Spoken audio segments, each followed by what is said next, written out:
Tyler, we're back in the studio. We're back. Here we are. I liked being in the office, but I'm excited to be back. And they let me out, and it feels good. I really appreciate being here. I love this. I love my desk, but this I feel like I can talk to you guys. This is really wonderful. Back. I don't have to shout anymore. That's true. Most importantly. The hardest part was like trying not to sound like I was yelling, but also like being excited, like that line in the sand. I feel like that's something you have that with often. Oh, very in every setting, in any place I am. I was hesitant to say struggle, but then we said it at the same time. Yeah, clearly a struggle. Yeah. But yeah, we appreciate you guys, and thank you for giving me this trial period. Yes. I know it's a privilege, not a right, so I appreciate you. We'll see how it goes. We'll see how it goes. For those of you at home, don't be alarmed. Coy will be going behind the desk during our special interview in this episode. But that's because you're super official, and we need to kick facts from you. That's you true. Know what That's I mean? totally fair. And give you a desk and like, what do you have behind there? Prestige. You have a laptop. I got a laptop, a few gallons of coffee. Beef energy. jerky. Yeah, beef jerky. Yeah. Gotta have my breakfast. Gotta keep it flowing. Protein and caffeine. These are my needs. Well, I have a question, as always, for the two of you. What is your favorite fictional rivalry? Okay. I've got 3 for different reasons. Speeding. We just gave you privileges. My rights, so okay, but very quickly. Jack and Tyler Durden, because I love the idea of the biggest antagonist being self. I love a man versus self story, and I love externalizing that in a very unique way. I'm going to say Neo versus Agent Smith, because I like the idea of chaos and order, and I like the idea of part of order having chaos being part of the system itself. I like that system. And then I'm going to say Carrie Condon's character in Banshees of Inisherin opposite the donkey, because I love the idea of immaturity being represented by a physical item, and the immaturity of a character being part of his flaw, but that also being something endearing and loving, and that manifesting in a literal donkey in a movie about friendship and sadness. Incredible. And you're not behind the desk. Slow down. It's true. You're good. I just want to keep my privileges. You're gonna be okay. I yield the rest of my time. He's filibustering. I know, truly, yeah. First thing that came to mind for me was Emily Gilmore and Lorelai Gilmore from Gilmore Girls. Very complicated mother-daughter relationship. You know, they love each other, but they also can't stand each other. And I feel like a good rivalry, you need stakes like that like initiate like some passion. I agree. Yeah. I think to be rivals, there has to be a little bit of love in there. You know, admiration in some way. So I'm gonna go with Blair Waldorf and Serena Vanderwoodson from Gossip Girl. Gossip Girl. Other girl show, yeah. The other, the other show, I'm a big fan of it. And to kind of relate it to Superman, right? They have this rivalry where they admire each other, they kind of want to be each other, and that love kind of fuels hate. And I really love it. Gossip Girl is incredible, and it's on Max. So make sure you got Shameless Fun.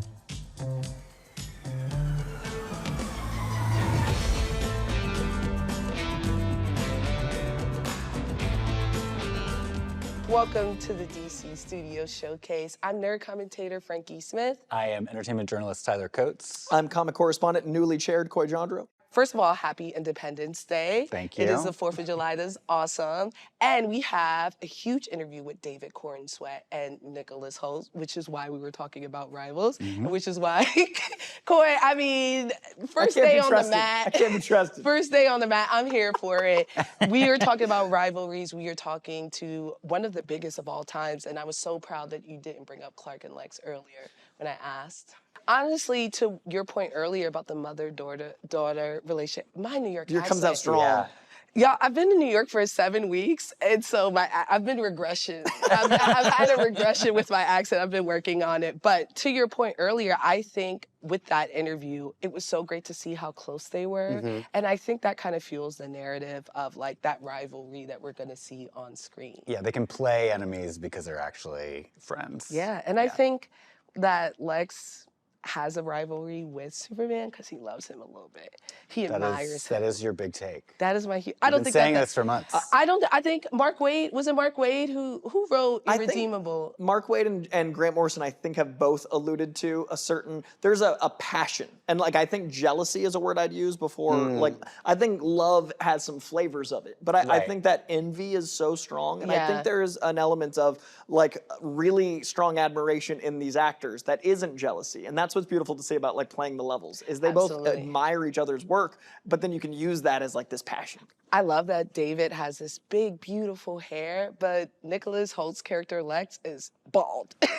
He's He's bald. like He's bald. and Slightly shorter by yeah. By a hair. by some hair. Beyond that, they seem like the same template, but just a little bit different. Yeah, and I think that's really fun with characters when you've got kind of inversions on characters, when things are similar and you play with those things. And to be honest, this interview, I've done this for 15 years, and of the hundreds of interviews I've done, these two actors, the passion they have for these characters and the way they're able to like succinctly summarize things that would take me in my brevity, paragraphs, they have in a sentence or two everything I've felt about these characters so immediately, and their comic references and stuff. They're really uniquely these guys. Without further ado, let's go to the interview. Well, we are here with Nicholas Hoult and David Corenswet, which I said correctly. Yeah. Yeah. Thank you. Oh, Who yeah. plays? You're just hyping us up, sorry. Who plays Clark Kent and Lex Luthor in what is going to be, I think, the biggest film of the decade, Superman. Do you think so? You look shocked. I mean, the decade, it's already been a big decade, hasn't it? And I think that's mean, going to there be up was- there. That one movie Which one? that you were in, and then the other four that you were in. All not the biggest movies of the decade. Well, they're big in my heart. Thanks. And on They're airplanes. big in my house. And lots of people watch them on airplanes. Yeah. I love seeing you guys just be so sweet with each other. Was there any rivalry on set? Because you guys are mean to each other on set, no? No, I think the wonderful thing about working with David is like he's very collaborative. We're looking at breaking apart scenes in terms of you want the best for everyone that's in the scene, because otherwise it's not going to work. So, and how you work, you really like to break things apart and then put them back together and make sure everything's working as it should, which is it's a fun way for me to work as well, because I'm like, I just panic and go out there and do stuff and I don't have as much of like thought about what the effects of it will be. So it's good for me to slow down and learn from David in that sense. I've been describing how Nick works as reckless. He brings a reckless abandon, specifically to Lex. I've only seen him work on one other thing. I got to visit his set. I think in 2016, I came and visited you on Rebel in the Rye. Yeah, I didn't say hello because I didn't know know him, but he didn't know I was watching him. But I was at the monitors You're watching, always watching. and I watched him do a scene, his coverage, and I thought at the same time I thought I can see what he's doing, like I get what he's doing, but at the same time it works. He knows what he's doing. So actually I've looked up to your process for a long time, and then with Lex it was a lot of discovery with James as we showed up. I know you had a lot of conversations ahead of time, but James didn't really know what he wanted either, and so there was a wide range of possibilities that showed up in the first couple weeks of filming. Yeah. And you went to all of them. I mean, there's certainly some footage of you dancing as Lex. Not sure if it ends up in the movie, but I don't know if that exists. ends up, but there's definitely some dancing and weird stuff. Yep. But I honestly, I black out most of the time Yep. and don't remember You're, anything. you're the second actor who said they blacked out. Let's Yeah. guess. On who's the set, first. what's One of going our on? cast? Yes. Yeah. Who else said it? Isabella? No. Isabel or Gabby? No, it was a guy. Oh, okay. Eddie? No, it was Anthony. Anthony. Really? Yeah, he said he just like wakes up and he's like, "Oh, the scene is done." That's amazing. Yeah. Yeah. The three of us have a big sequence where it's kind of just the three of us, and we were in a dark pit of despair for I don't know, 2 weeks. Yeah. Felt like forever in the best way. And Anthony's the kind of actor who can give an incredible performance, and you just know. I'm lying on the floor looking up at him. You know, Nick's standing over there watching him. You just know it's like deep and kind of Heartbreaking. and heartbreaking emotional. and a little scary. And then they say cut, and he says, "What do you guys think? Was that good? Did we shoot that again?" Or like, Also, the lovely thing through all of that was we had an ongoing game of Farkle, the dice game, the three of us. you can bleep that out. So, That's- Farks. I've never heard of that Farkle. game. Farkle, yeah. It's a dice game. We have to roll 5s and 1s, right? I forget. You're gonna have to teach me again. It's 5. I'm pretty sure it's 5s and 1s, and you score different points depending on what you keep and roll and etc. You were very good at it. No, I was bad. Annoyingly good No, at I it. was bad. I think I won like the first round and then could never win again. I'm that kind of person who was happy to show up to a game again and again, but I kind of play the part of the person who's bad at it and makes other people feel better by winning. How very Clark of you. How So, very Clark.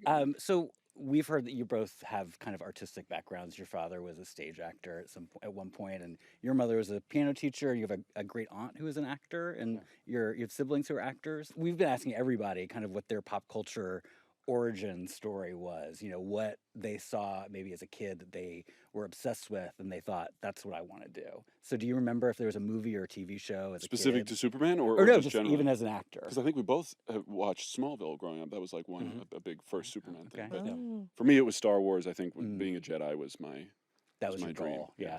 He is a Jedi. I'm not sure entirely, but I remember watching Robin Hood Men in Tights a lot, That explains so much. and The Mask a lot. That was like a favorite of mine. Yeah. And I don't know. Also, do you ever any one of those movies, Seven Brides, for Seven Seven Brothers? Brothers, I know, yeah. I haven't seen it, Apparently, I but watched yeah. that like repeatedly one day, over and over again. That is a weird trio of films to be inspired by. Yeah. Yeah. Now, Superman and Lex Luthor are iconic figures that have so many iterations. Which ones did you two pick out particularly to influence your portrayals? When I got the audition, I watched each big screen iteration. It was a fun little marathon one afternoon where I watched the Chris Reeve, Richard Donner one. I watched the Brandon Routh one, Superman Returns, which is the first one I saw in theaters. And then I watched Henry Cavill in Man of Steel. Yeah, I mean, it's amazing how different they all are and of their time they are.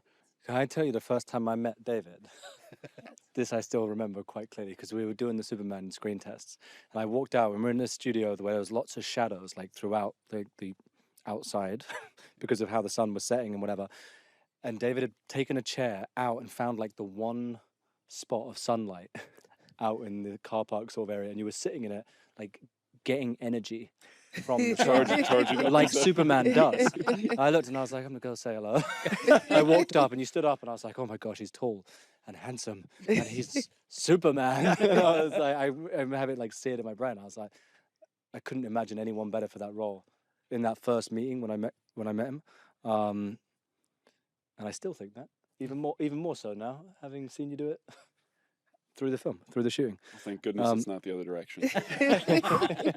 David, you and I had talked about your brother being such a source of inspiration for you, physically not fitting in, and how you use that to metaphorically not fit in because he's such a big guy and navigating things. And it was at a very crowded room, and I remember you like physically bumping into someone, and I saw Clark Kent, and then I saw Superman in the conversation. It was a really beautiful, transformative moment of just you embodying your brother even in the conversation. And I've been wondering since, have you talked to your brother about Big Blue, and what's it been like to have that talk now that you're wrapped on playing a version that involved him? Yeah, well, so my brother-in-law, Tim, I didn't have a brother growing up. I have an older sister who I'm very close with, and luckily she picked the best brother-in-law I could have asked for. We're now very close. He was my gym buddy when I was training for Superman, and he's 6'8" and now 270 pounds. So when he... Shrimp. Yeah. I'll take it. Gives the greatest hugs. Because as You give good hugs. Well, thanks. I mean, this was actually one of our first conversations. One of our first bonding things was just talking about hugging each other. Yeah, because my wife was telling me, she was like, I'm like a fairly big person, and she was like, no one really gets to hold you, and I was like, no, and then she goes, David could probably hold you, and I was like, yeah, I'm gonna ask him, and I did, and he held me very kindly, and I felt safe. Yeah. Well, because it is rare when you're 6'4", as we both are, or somewhere close to 6'4", depending on the shoes. That was one disagreement we had on set.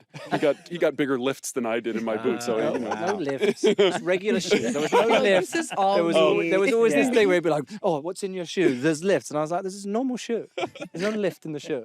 Okay, there's probably a lift in the boot though. No. Your boots were practically platforms. No. You need to Like feel a the Spice Girl ground in those boots. for a few reasons. But having a brother-in-law who's bigger than I am, he's a very comforting presence to have around, and it's a rare thing when you're a big guy to have somebody who's bigger than you. And so anytime he walks into a room, it's very hard not to notice him. But when he introduces himself, it's, "Hey, I'm Tim," and he's very polite. And he doesn't like to intrude, and he doesn't want to interrupt anybody. And he likes to not be in the way, but he's sort of always in the way just because he's so big. So I took that idea, and also just everybody feels such affection for him and sort of wants him to take up more space, take up the space that he does.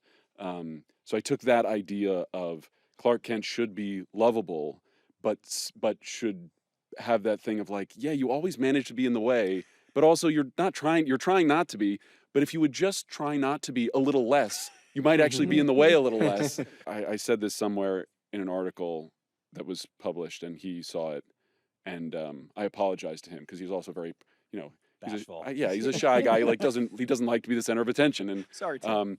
but I think he's forgiven me. I don't know, Tim, have you forgiven me? Now, Lex's distaste for for Superman varies for each iteration. What's your headcanon for the reason why he hates Superman so much? There's plenty of different reasons, and I think that's what's fun to dig into with Lex. I think one of them being that, he's worked to be in some ways this hero, godlike figure, and he believes he deserves this adoration and respect and love from humanity, because I think in some ways he's driven by a love, and he's trying to achieve it for himself, and then Supes turns up and kind of gets all the adoration that he feels he deserves. So there's a little bit of that, and jealousy and fear and all those things mixed into the melting pot, I suppose. At least it's not height, right? Like you guys That's are true. the Yeah, same they're on the size, same right? level. It yeah. might be a little bit high. The main thing we focused on was the height. was the big thing. Key no. plot point. Something I'm always curious to talk about with actors is like kind of when you clock out at the end of the day and like kind of leave the character behind. But especially like watching you two together, like as you said, like you're so chummy, and Yeah. like was there a moment where you're like, oh God, we kind of have to like be dicks to each other?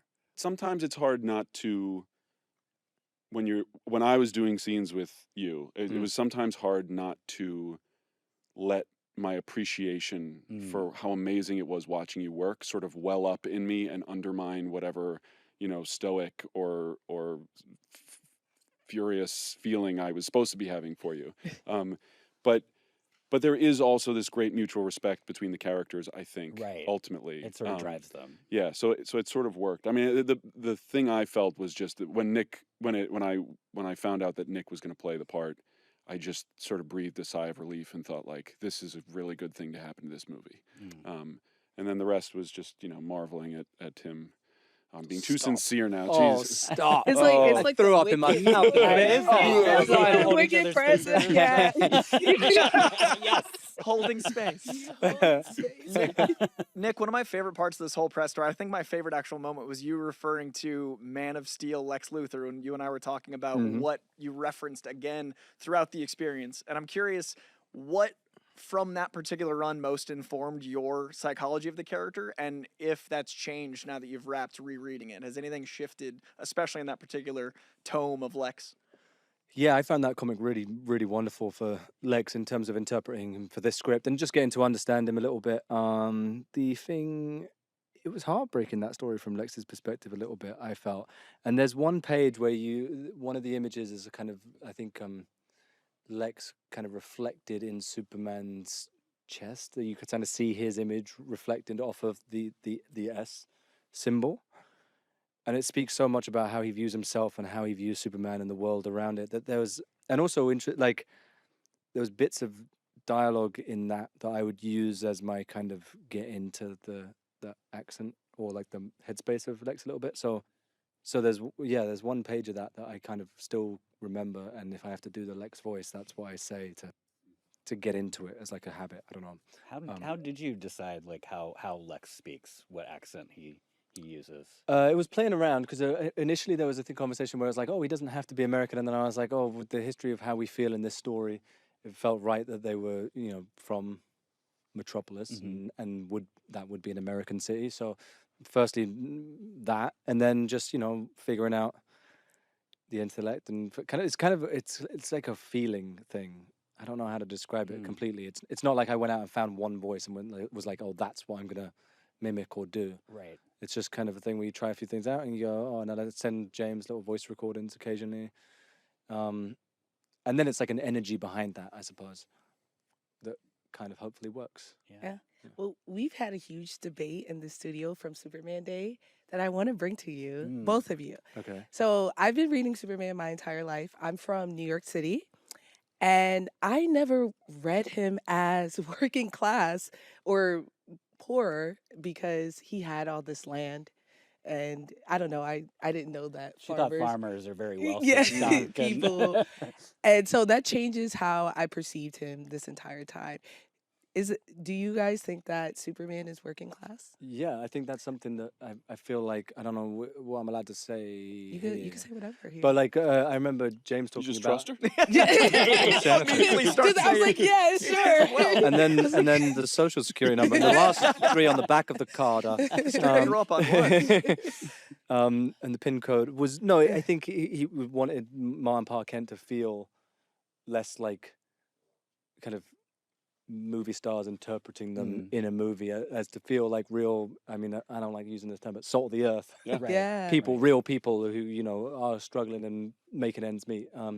You can speak more of it about Clark, though. Well, I think the thing that's important about it is that he represents sort of the average person. And the thing I loved about the first image of our Superman that James put out is that he's putting on his boots to go to work. Mm-hmm. And there's an iconography there of the worker who has to put on their uniform or their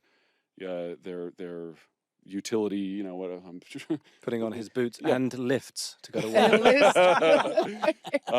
And I think that representing the common person and the working person, even as he is this ultimately powered superhuman, that's an important dynamic for the character. My last question for you now that Frankie, yes, working class Superman has been confirmed. It's confirmed. My last question is, I've been reading Superman for 30 years. I adore this character, and I have never so succinctly heard his costume described as you talking about the bright color being something to make children at ease with someone with all this power, how terrifying that could be. And that informing the trunks means so much to me. I'm a trunks Superman guy. I would love to hear what moment for you switched in for that allegory. How did you come to that epiphany of it's about that comfort for everyone else? Because Superman is so aspirational. He's something we look to. The one thought that I had about Superman before I made my audition tape that I felt very strongly about was that, and I discovered later that Grant Morrison had already made this discovery, and that was the sort of the origin of All-Star Superman, the comic, was that the things that people think make Superman uninteresting, the fact that he's essentially all-powerful, he's very highly powered, and he doesn't really have emotional angst. He really is a good person with a good upbringing. He doesn't have some crazy internal struggle. That those are not his weaknesses. Those are actually what make him an interesting character. And as Grant Morrison says, people say, well, then where is the drama? Where are the stakes? He says all of the most interesting ones, the relational ones, the emotional stakes, the feeling of loneliness and isolation, of alienation from the people who he wants to be with the most, combined with the fact that he is a good person and wants to keep doing what he's doing. He never feels burdened with his responsibilities. He loves what he gets to do. The trunks was the same idea. The problem with the trunks is that they look kind of silly. And you can argue against it. You can try to make them not silly. This is what James was trying. James was, I think, very pro-trunks in theory, but was struggling to find a way to not make them look silly. His first tactic was his general tactic, which is to try to find a reason for them, a utility for them. But he struck out there. And so my contribution, I think, was to say, what if the point is that they look a little silly? And the reason that Superman wants to look a little silly is because he doesn't need to look cool. He doesn't want to look cool. He wants to be Clark Kent. He wants to be the normal bumbling guy who's, just barely fitting in at work. There's a piece of that with Superman as well, which is like, you've seen me catch falling buildings and blow up, whatever with my laser vision and fight these amazing superpowered foes. I don't want you to think I'm not approachable. I don't want you to think you couldn't come up to me and ask for directions or ask for help, or for a kid to, ask for help with his homework, or, my cat's stuck in the tree. He wants to do all of that. And the trunks are just a way of saying, I'm not too cool. I'm not, I don't take myself too seriously. I might be very powerful, but come say hi, come laugh at me. Who cares? I can take it. Beautiful. That's as important as the S to me. I'd love to hear it, man. Well, Thank you. Thank you, David Corenswet and Nicholas Hoult, for joining us, who play Superman and Lex Luthor. So excited. We cannot wait to see you both. It's very cool and kind of odd to see you both so chubby. Kiss and make up. Yeah. But thank you. This has been incredible. Thank you guys. very much. Really fun. Appreciate it. Thank you.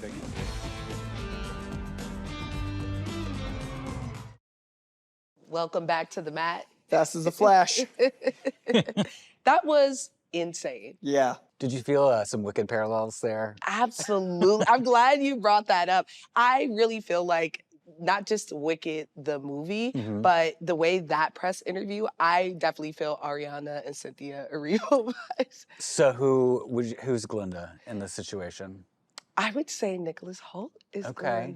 Glinda. So Superman is Is Elphaba. Is Elphaba? And I think thematically that's true, but also there's like an edge that David Corenswet has, and a protective nature that he has. Like I tell Nicholas, like, oh, you can say it here, and he's like, you trust her?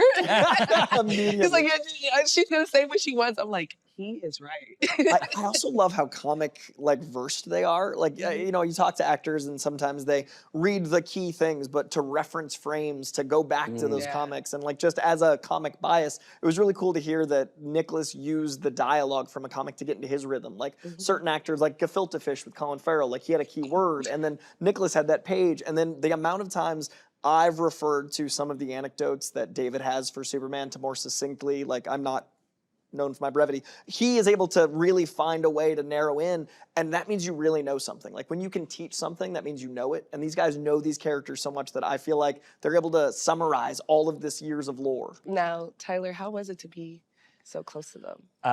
Overwhelming. Yeah. Yeah. Especially, I mean, seeing that beautiful hair in real life was. I know. He It's did really not hard not ask to me to climb over. Yeah. He did not ask me to grab it the way that James Gunn did. I should have called it a wig. Yeah. Hopefully it You got got a new That's thing. your in for every man. I'm like, is that, So do I've you never wear really- wigs? Let me try. Yeah. It's a play on that like old Lord of the Rings joke, like would you wear wigs? But like it's just for you to try to make.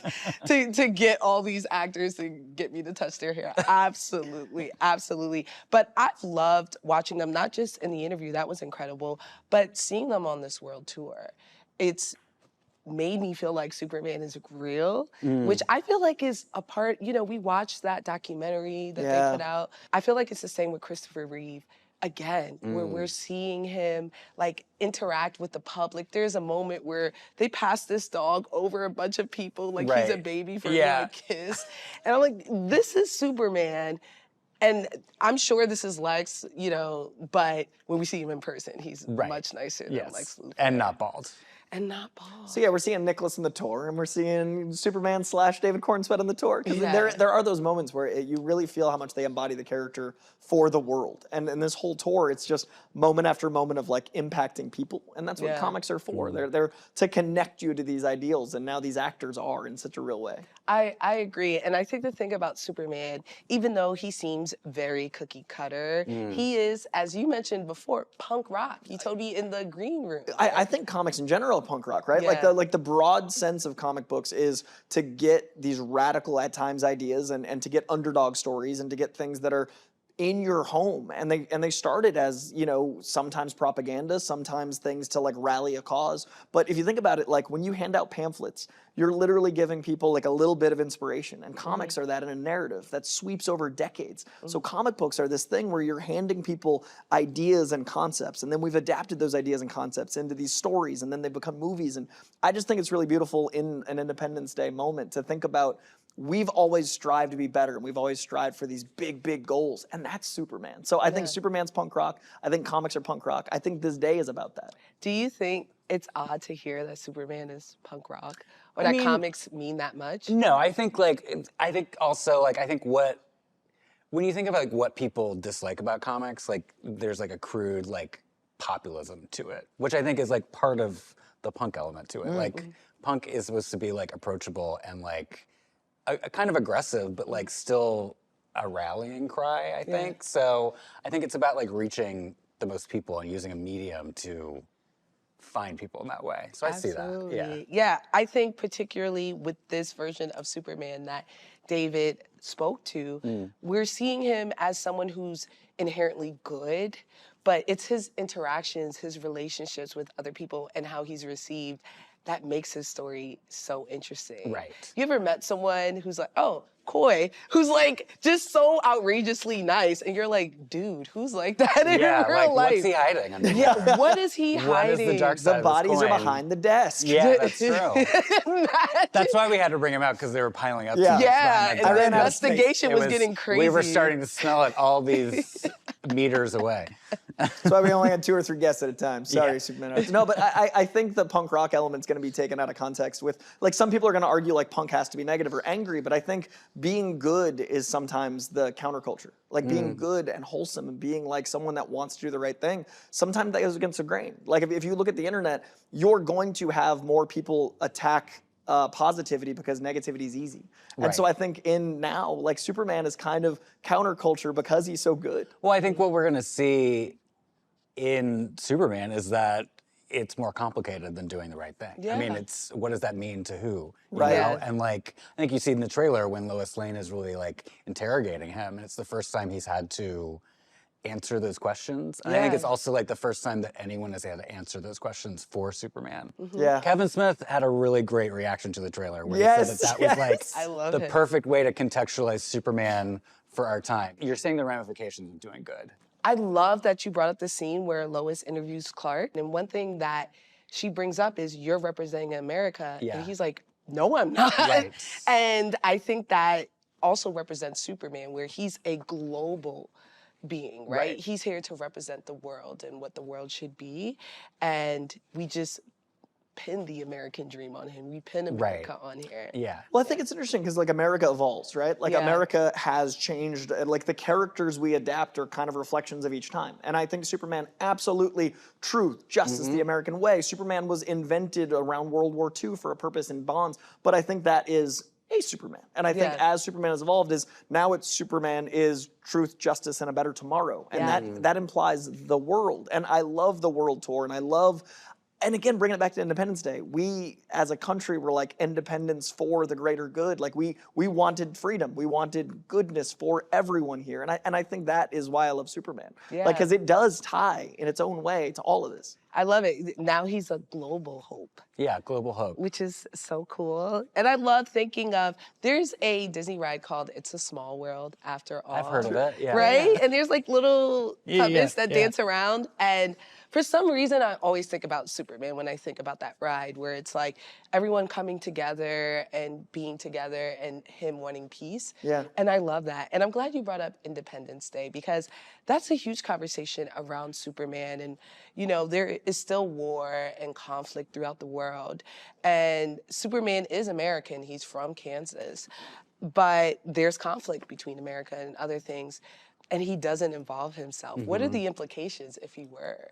Well, I think it's interesting because he does represent like some of the most beautiful things about America, right? Like I think Superman for All Seasons is like a Norman Rockwell painting. It's Americana. It's like this beautiful idyllic situation. So I love that the character can represent like the best of, right? He can be this thing. But then there also is the question of like, with Independence Day, that was something begotten of violence, right? Like that is something that had to have that, and Superman does have to fight. Like Yeah. Superman does have to stand for something. He does have to like throw hands. So like that is kind of what this day is about, is perception and reality of what hope and goodness are. Yeah. He's also American by chance. Like he landed in Kansas. He could Yeah. have landed anywhere. I Red mean, Sun. they're literally comics where he landed elsewhere. Let's go, so I think Tyler. I'm paying attention. I'm thinking, I'm remembering stuff. But no, I think that like I think it's easy to and you know the red and blue too. I mean, it's Yeah. very easy to see like Americana all over that. But I think also he represents an outsider to our entire world. Yeah. So he didn't show up to, you know, to claim America and to protect America only. Yeah, he's not wearing a flag. He's not Homelander, like wearing No. a flag on his back. My favorite Superman origin story is Birthright. Okay. It's incredible. And that shows a very global Superman. It's not just an origin story for Superman, it's an origin story for Clark as a journalist. And because of that, he's traveling the world. He admires Lois. He's like, yeah, man, I wish I could meet Lois Lane, which I think is very cute.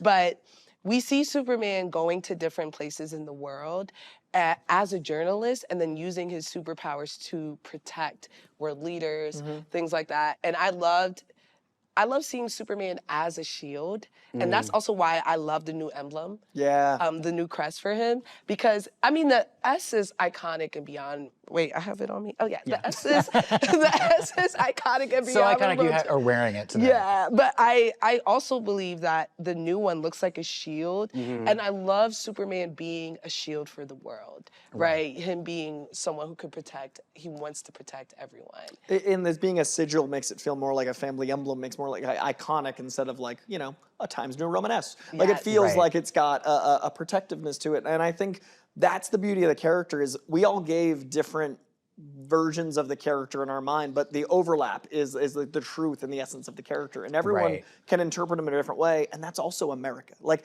I love the beauty of the country evolving and the character evolving and those markers in time when you read the character from 39 versus 89 versus 2029, like as we evolve the character, but there's always the overlap of what the character truly means. And I think when I think about like today, I think of like the evolution of things, but it's still being about doing the right thing. And I think that's what's important about Superman. And that's why I think it's so special that it's coming out in July Yeah. during like summer blockbusters. Summer blockbuster season. But no, you talk about, I mean, also, this is the 50th anniversary of Jaws, which was The the summer. very first I love Jaws. summer blockbuster. It changed the way we see movies. I went to my first studio lot visit for Universal, and you know they have that Jaws.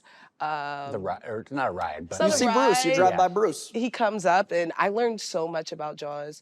I'm trying to say it like you guys. I'm sorry, I my keep New hearing York it, is like there's Jaws. 3 W's in Jaws? that. Jaws. Jaws. There's somewhere Jaws, coffee. It's hard, so y'all got to bear with I've me. never You're heard the trying. New York as strong as Jaws. It's Jaws.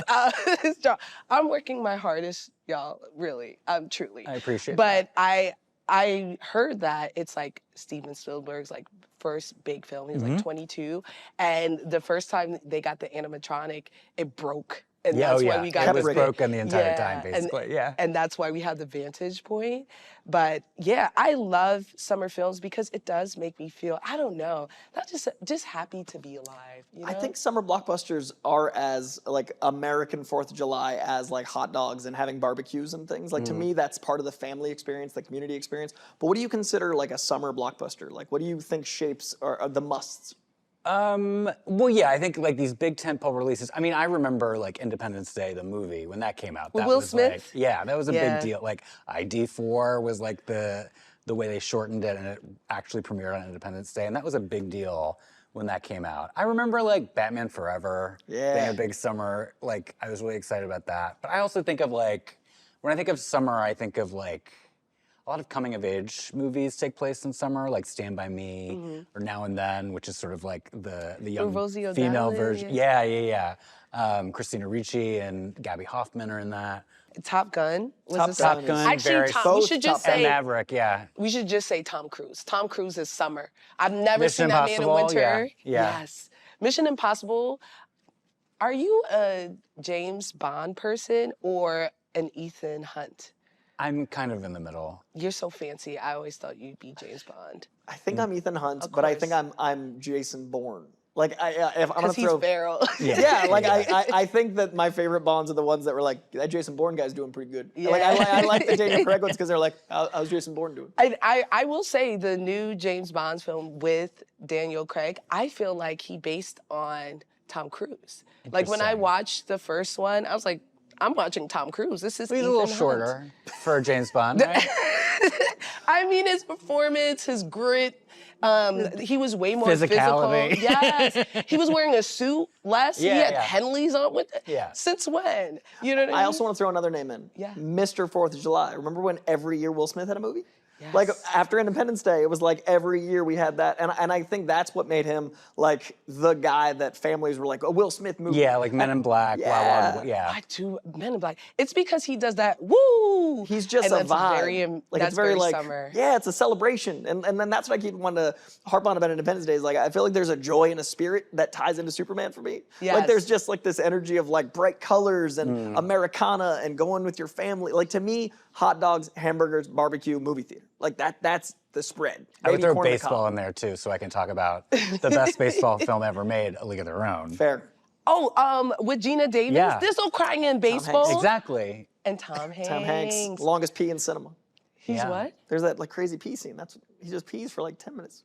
Whenever I pee, I don't remember You gotta that. rewatch. I gotta rewatch it. Who do you think of when you're thinking of like American patriotism, like as a movie character As a movie, what Yeah, about who- TV? or TV? Leslie Knope from Parks and Rec. Nice. All right. Yeah, she made me want to get into government. I love For that. sure. Yeah. And I want to be as kind as Leslie Knope while also being as thorough and efficient and good at her job. And that's what I really loved about her. She loved her city, she loved her town. She believed in, what we can do in our due process. And even when negative things were happening to her, she would take it in stride and then she'd be like, well, how do we fix this? And I was like, yeah, this is very pull yourself up and doing your own, roll your sleeves up, Rosie the Riveter type thing.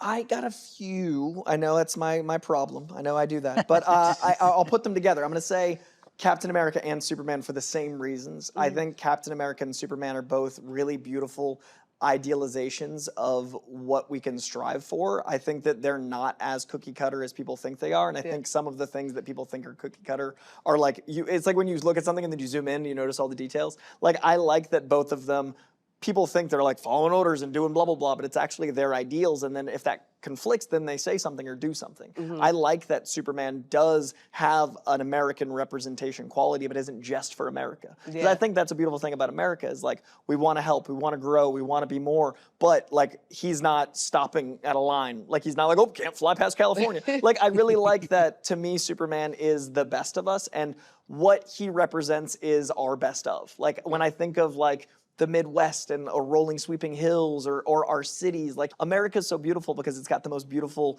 opportunities. And whether that's rural or suburban or a city, like, he represents all of it. He's Metropolis, but he's also Smallville. He's someone that's friends with people, but also is like working under people. Like, he's good at everything. And Captain America is similar, where he's spangled, but he's not gonna just listen to orders. He's gonna do what he believes is right. So I think America is an evolution. I think America is an idea. And I think these characters are ideas. And I think it's how you interpret them that makes you a good American or not. I'm going to throw out Atticus Finch from To Kill a Mockingbird. Whoa, you are so fancy. Nice. No, Books. it's not that fancy. Without and pictures? movie. Gregory yeah. Peck played him in the movie. No, I'm going to say that one because, I think heroes stand up for what's right, even when the people around them are telling them that they're wrong. Yeah. I also think it's interesting because when Harper Lee, the sequel to Kill a Mockingbird, which was published after her death, paints him, Atticus Finch, as actually racist. So I think it's interesting and realistic that like sometimes your heroes are also deeply, deeply flawed. And so you have to be careful about who you worship as a hero. Oh, I like that. Oh, Also, man. time travel casting. Gregory Peck would have been great Superman. oh man. Oh, okay. Like, right, the square, like he's got that, like, I see it, like, Muscular, yeah, like that's I see not- him, Clark Kent, like, in the suit, like, I Yeah. totally, and Paul Newman is Green Arrow. I love that. Well, right. let's kick it to our DC Showcase Spotlight. Okay.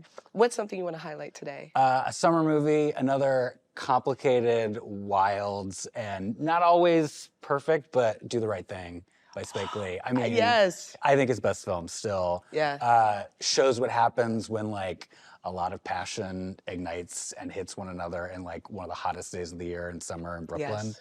And all hell breaks loose. And who does the right thing? Who knows? It's up to you to decide. I think that that's inherently New York because a lot of fiction, when they're depicting New York, it's always in the winter. And I feel like New York in the summer is its own Yeah, culture, and its people own lose their thing. minds. And because 'Cause it's, it's so hot. unbearably hot there. And there's, humid. there's so many people I'll talk to who never been to New York, and I'm like, yeah, it's really hot. And they're shocked. Yeah. They think we're like a tundra. Because you frozen think of like tundra. Christmas in New York. Yeah.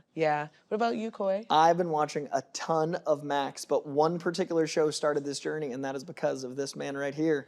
I not only watched Hacks, I watched all of Hacks. All of Hacks. I love Hacks too. In our gap, I remember your praise, and I was Yeah. like, I gotta at least give it a chance. And like, I couldn't put it down. I rarely binge shows because I really like pacing shows, but Hacks was like undeniable. Yeah. It's so funny. It's so quick. It like scratched an itch for that kind of comedy where you're like laughing over the next joke, so you gotta rewind it. Like that kind of funny. And it really captures the generation gap that like I'm in between. Like I'm a millennial, and I love that there's a show that captures both the people younger than me and older than me that I Yeah. feel like I can relate to pieces of. Right. So I think it's a really beautiful commentary on our culture, like pop culture. Yeah. It's a really cool, like, the studio meets Entourage, but from a female comedian perspective for two generations. I loved Hacks. I think the pilot is perfect, and that argument between Ava and Deborah, where Ava says, "I'd rather be slinging bang bang chicken and shrimp," I was like, this is perfect.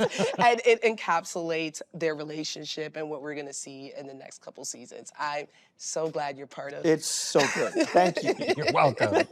I'm gonna go with The Gilded Age. Ooh, also on Max. Also on Max, and it's going on right now, so everyone can catch up and then get some new episodes after this.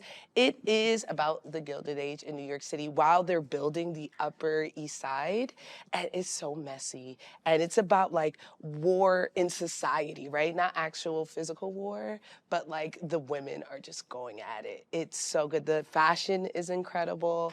As a New Yorker, I feel like it depicts New York and it's very interesting. And it's another show that depicts New York in the summer. This season, they had a false start to spring, but because it's around the society, New York society is open in the summer where you could promenade and like interact with people outside and have great parties. Cool. So, and also, fun fact. Morgan Spector, who plays George Russell. Yes. Friend of mine, we're He's my Instagram favorite. buddies. He's told me he's watched this show. Yes. So we and gotta he's a throw it back to them. Yeah, I had to give him a shout out. I'm like, if he watches the show, you know, I love him. I think he's one of my favorite characters on the show.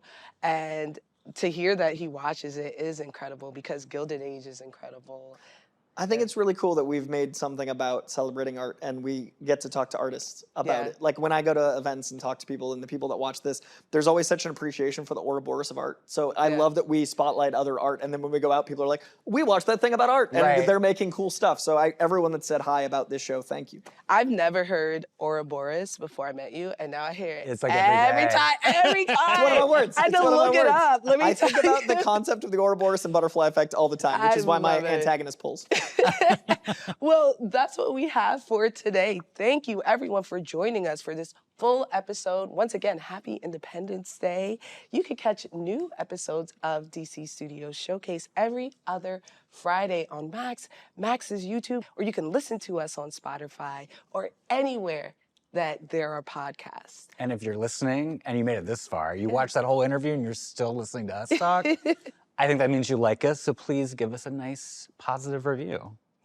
And if you want to check out any of the comics we talked about Superman Birthright, one of my favorite origins ever as well, one of my favorite Superman comics ever, talked about Superman for all seasons. Lots and lots of comics are set in the heat of summer. Check out the DC Universe Infinite app, which is DC's online comic catalog, as well as your local comic shop. Support comics, read some comics, enjoy your summer, kick back with a book. That's a great way to have a 4th of July. And we know you guys are watching on YouTube, but if you have something you want to say to us, you can leave a comment on our YouTube page, or you can hit us up directly. I am on all platforms, Fantastic Frankey, Frankey. Good key to your heart, you know what I mean? Oh, there you go. You can hunt me down at Coy Jandreau on YouTube and Instagram, and I read the comments here and on Spotify, so keep leaving comments. It helps everything, and I don't know if I can read comments on HBO. I'll have to call them. And I am on Blue Sky and Instagram as Tyler Coates. Thanks so much, and we'll see you all in 2 weeks. Thanks for the chair. Hosted by Frankie Smith, Tyler Coates, and myself, Coy Jandreau. Executive producers for DC Studios, Phil Soponides, Gary Barbosa.